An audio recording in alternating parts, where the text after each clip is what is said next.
Well, our man in dairy, Hugh Stringleman from Farmers Weekly, this week was covering off Fonterra Shareholders Council's recent proposal. This proposal is calling for fiscal accountability and task focus of the council that goes beyond the recent steering group's final report.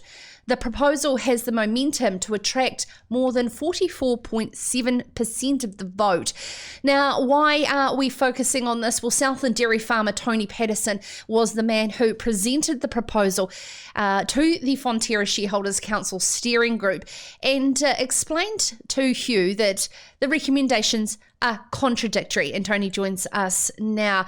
Thanks so much for your time, Tony, and for sending through more detail on this. Could you give our viewers and listeners a wee bit of background from last year's AGM? So thanks for letting us come on today, Sarah. It's a good opportunity. But yeah, I suppose last year's AGM, we put forward a proposal for an independent review of the council. Which we got 44.7% or something, so we didn't get the 50%, so that's fine. But through that process, after I submitted it, the council actually come out and said, "Well, we're going to do our own review. We'll get on with the process."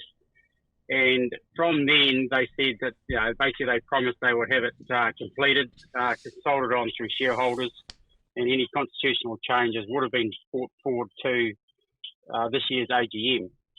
So, partway through the year, for various reasons, they've come out and said, "Well, we're not going to meet that deadline. At the earliest, it'll be after the AGM before we can actually have anything for shareholders to look at or consult on or vote on or anything." So that was the trigger point for us midway through the year, and from there we've done quite a bit of consulting, and we've put together our resolutions to give shareholders an opportunity to actually vote and decide whether this is the direction they want the council to go in going forward.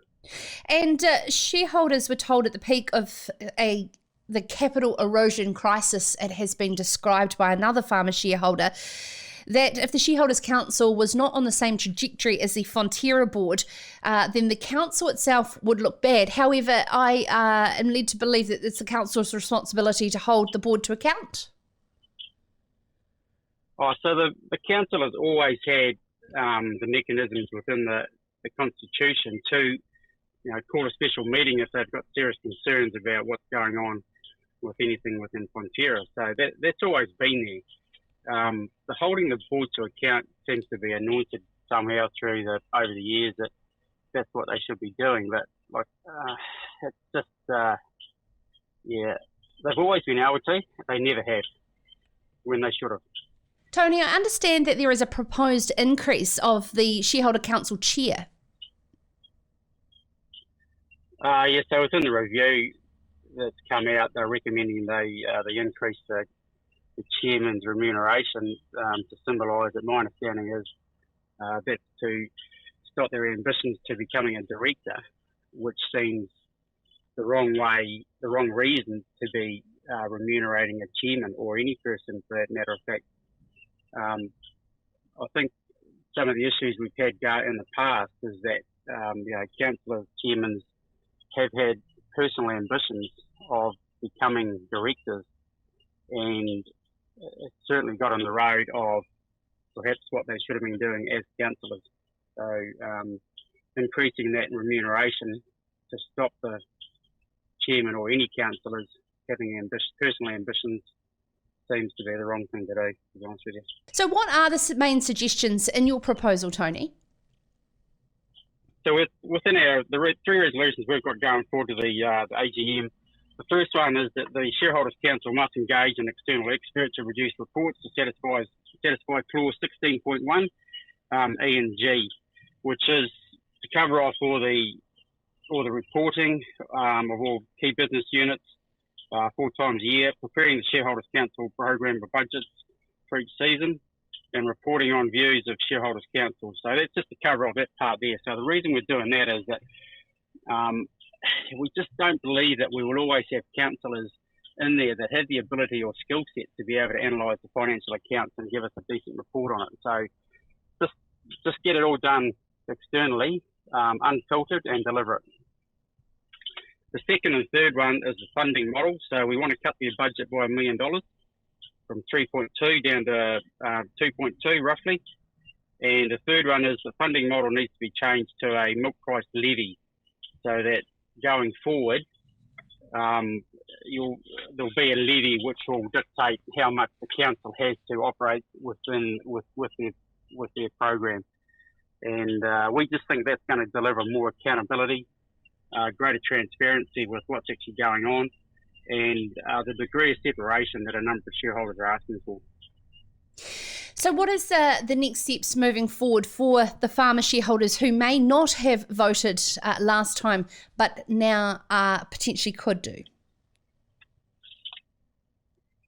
Well, the steps are quite simply that if we vote in favour of these resolutions and we give the council a mandate to act on them, they are going to have to go back to what we want them to do and narrow their focus to representation and guardianship as per the constitutional requirements. And a lot of the other stuff they've been involved in, like sort of the Understanding Co-op, the My Connect conference, those things can be passed on to management. Like we just think it's a distraction to what the shareholder councils should be doing, and that's representation and guardianship. And what about Fonterra's multiple different decision makings over the past 12 months? Do you believe that the sentiment has changed in the way of governance? I think we'll see it continually evolve going forward. There's no question that change of strategy, and we've certainly got some new board members coming through there. I think it's all looking fairly positive from that side of it, the governance. So, I don't really have any issues, really. Yeah, okay. Thank you so much, Tony Paterson, a dairy farmer there from Southland, who has a proposal in front of the Fonterra Shareholders Council. And, of course, you can read more in farmersweekly.co.nz, or this week's Farmers Weekly's newspaper, brought to you by reporter there Hugh Stringleman. This is Sarah's Country.